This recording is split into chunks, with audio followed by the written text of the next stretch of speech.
six, five, seven, eight. Hari ini kami akan mewawancarai beberapa mahasiswa PJ untuk nanyain tanggapan mereka tentang maraknya hubungan beda agama.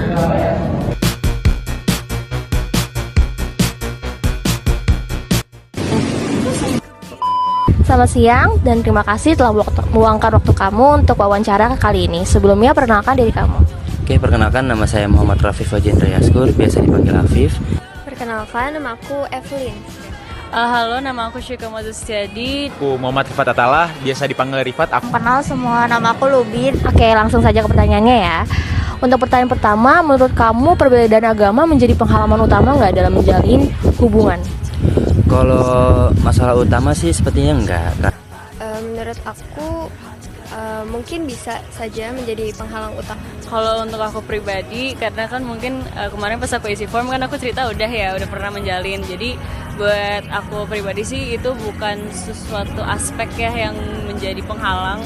Oke, kalau misalnya kita ngomong dari perspektif aku sendiri, sebenarnya apakah pertanyaan tadi apakah menjadi halangan atau enggak? Kalau dari aku sendiri itu menjadi halangan buat aku sendiri. Halangnya dari orang tua sih, kalau misalkan ada salah satu pihak yang nggak setuju. Kalau menurut aku pribadi enggak sih. Oke, yang kedua, menurut kamu ngerasa nyaman gak menjalin hubungan dengan orang yang punya beda agama dengan kamu? Oke, kalau untuk merasa nyaman mungkin agak ketidaknyamanan ya. Untuk hubungan yang lebih serius kayak pacaran atau pernikahan gitu, mungkin agak sulit. Nyaman, mungkin karena aku juga orangnya lumayan penasaran ya. Berbeda agama itu bakal menjadi penghalang berat buat diri aku sendiri. Nyaman aja sih. Nyaman atau enggaknya nyaman. Oke, terus apakah orang tua Anda memberikan pengaruh besar dalam keputusan Anda terkait hubungan lintas agama? Oke, sebenarnya tentu saja. Nggak ada sih sama sekali. Kalau dari orang tua aku sendiri, dari awal sih udah dibilang lebih baik untuk mencari pasangan itu yang seiman gitu.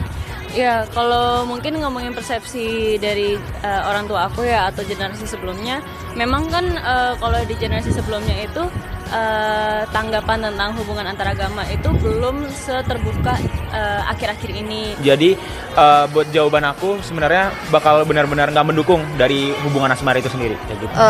Kalau orang tua aku sih enggak ya. Oke, lalu yang keempat, apakah menurut Anda toleransi terhadap perbedaan agama di kalangan Gen Z lebih baik dibandingkan di generasi sebelumnya? Betul, sangat kan. Kalau menurutku sih jujur lebih baik.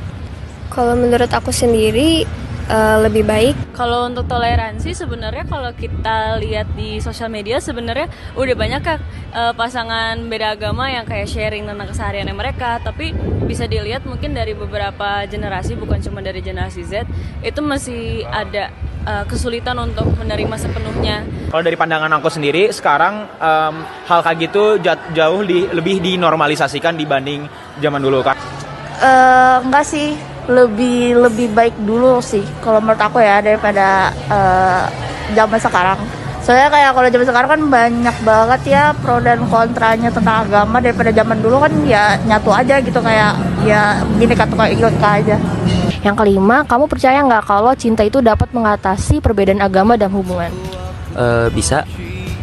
Mungkin untuk beberapa orang bisa. Buat aku pribadi, selama kalian saling sayang, selama kalian komunikasi. Fakta bahwa perbedaan agama itu sangat ngaruh buat aku. Jadi bisa ngefek banget gitu. Enggak sih. Enggak sih. Iya. Yang keenam, apakah perbedaan agama membuat kamu ngerasa khawatir dengan masa depan hubungan, kayak misalnya pas udah nikah atau udah berkeluarga? Kekhawatiran sih mungkin pandangan dari keturunan mungkin ya nanti. Kalau untuk pacaran kan masih bisa diatasi. Tapi kalau misalnya udah sampai ke jenjang pernikahan tuh pasti akan sulit. Mungkin malah lebih membuka ruang untuk eksplorasi. Bakal jadi faktor besar yang bakal ngehambat. Enggak ada sih yang Saja khawatir dong pasti. Dan untuk pertanyaan terakhir kita, apakah media sosial mempengaruhi pandangan Anda terhadap hubungan antaragama? Kalau aku ngelihat dari media sosial sih justru mereka sangat against. Nggak terlalu mempengaruhi ya. Tidak terlalu mempengaruhi aku. Pastinya kan. Aku tentunya nggak bakal kena sama efek-efek dari sosmed kayak gitu. nggak terlalu ngaruh-ngaruh gimana. in my rest at Kennedy. She signed a